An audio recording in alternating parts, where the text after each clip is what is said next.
চলতি বছরের মাদ্রাসা বোর্ড পরিচালিত মাধ্যমিক পরীক্ষায় কোচবিহার জেলায় প্রথম হয়েছে মুন্সিরহাট সাদেকিয়া হাই মাদ্রাসার ছাত্র সোহেল রানা। একই মাদ্রাসার ছাত্রী ময়ূরী খাতুন জেলার মধ্যে মেয়েদের মধ্যে প্রথম ও সামগ্রিকভাবে তৃতীয় স্থান অধিকার করেছে। তিন ছাত্রছাত্রীর সাফল্যের স্বীকৃতি হিসেবে রবিবার তাদের বাড়িতে গিয়ে সংবর্ধনা জানালো দিনহাটা 2 ব্লক তৃণমূল নেতৃত্ব। সোহেল রানার উচ্চশিক্ষা নিশ্চিত করতে ব্লক তৃণমূলের সাধারণ সম্পাদক আজিজার রহমান তার ব্যক্তিগত উদ্যোগে ছেলেটির থাকা খাওয়ার সম্পূর্ণ দায়িত্ব গ্রহণ করেছেন। তার কথায়, সোহেল শুধু মাদ্রাসার নয়, গোটা জেলার গর্ব। তার ভবিষ্যৎ গড়ে তোলার পথে আমি ব্যক্তিগতভাবে পাশে থাকব।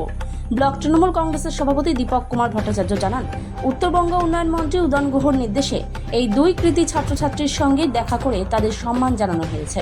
শিগগিরই তাদের মন্ত্রীর কাছেও নিয়ে যাওয়া হবে এবং ভবিষ্যতে তাদের পড়াশোনায় যাতে কোনো প্রতিবন্ধকতা না আসে সে বিষয়ে দল নজর রাখবে। এদিন সংবর্ধনা অনুষ্ঠানে উপস্থিত ছিলেন গোবরাছড়া নয়ারহাট গ্রাম পঞ্চায়েতের প্রধান মহেশ চন্দ্র বর্মন, গোবরা নয়ারহাট অঞ্চল তৃণমূল কংগ্রেসের সভাপতি আনসার আলী সহ ব্লকের অন্যান্য নেতৃত্ব। তাদের সংবর্ধনা দেওয়া হলো। আজকে আমরা আমাদের দিনহাটা বিধানসভা কেন্দ্রে গোবরাছড়া নয়ারহাট অঞ্চলের দুজন কৃতী ছাত্র এবং ছাত্রী যারা মাদ্রাসা বোর্ডে পরীক্ষা দিয়েছিল এবং বিশেষ করে এই দুইজন, একজন হচ্ছে মেয়েদের মধ্যে ফার্স্ট ময়ূরী খাতুন, আর একজন আমরা গিয়েছিলাম এর আগে সোহেল রানা, যে জেলায় ছেলেদের মধ্যে প্রথম হয়েছে সব ছেলে মেয়ে সবার মধ্যে।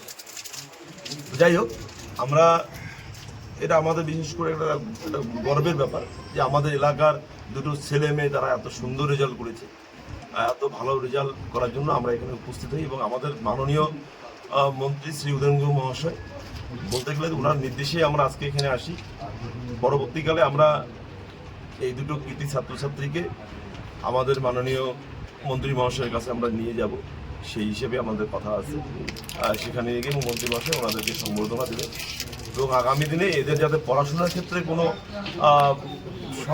সমস্যা না হয় আমাদের সেদিক থেকে আমরা অবশ্যই লক্ষ্য করব।